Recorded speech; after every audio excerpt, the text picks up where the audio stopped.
Hi, this is Sherry Veronica, and this critical race theory issue is nothing new. It is not new. Okay, now they're saying that there's a cross disciplinary and social movement of civil rights scholars out of Harvard who are activists and they seek to examine the intersection of race, society, and law in the US. Okay, so what's new about that? There was someone called Martin Luther King, and before him, there were people who looked at laws that are written into the Constitution that do not serve Black people. This is known. It is known. And the revisions in civil rights and the history of slavery that whitewashes what is printed in the history books, these things are known. Anyone who has clear vision and any kind of morals will notice that the playing field is uneven. And once you start to notice things, once you start to pay attention to something, you're actually going to change it. But the thing about it is, Black people want to forget about slavery. They don't want to talk about slavery.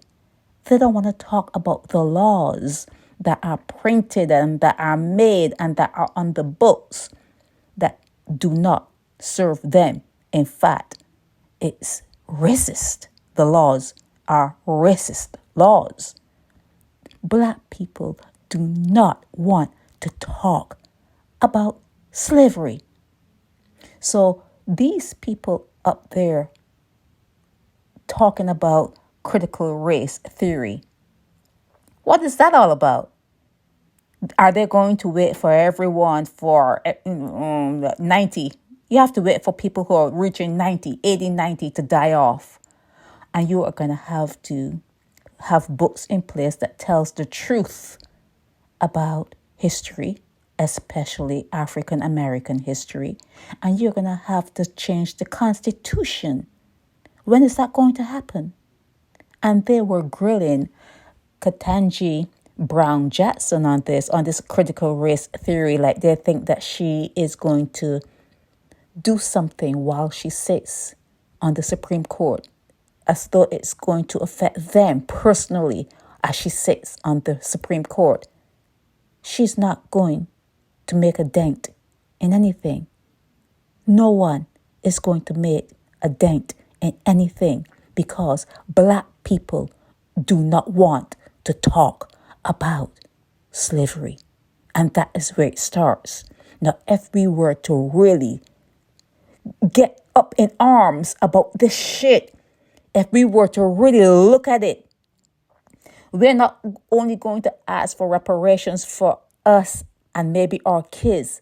We're going to ask for reparations going back 800 years ago.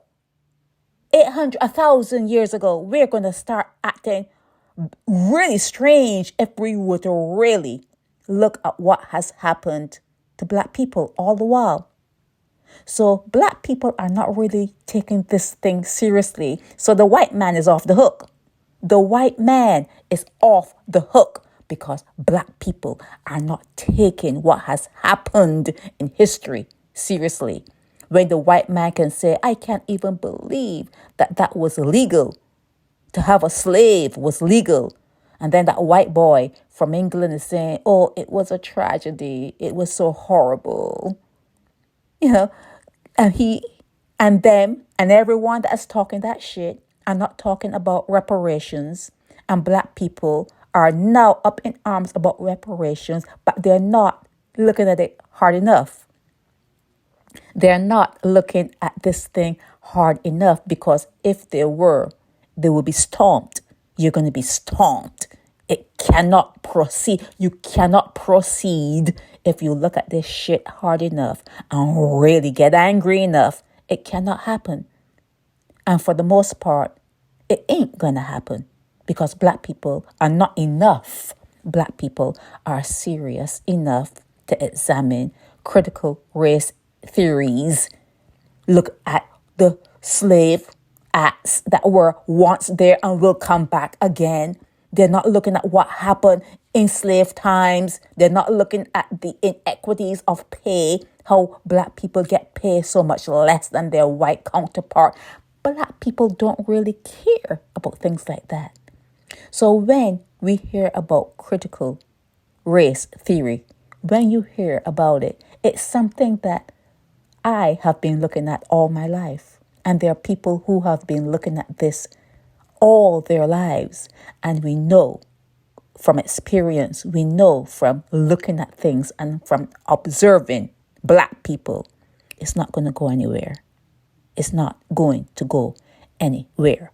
White people are not in a hurry to pay any sort of reparations because you ran to England and lived underneath them. You ran to England to live underneath your colonial masters. So they're not in a hurry to pay you nothing. Okay? This is Sherry Veronica.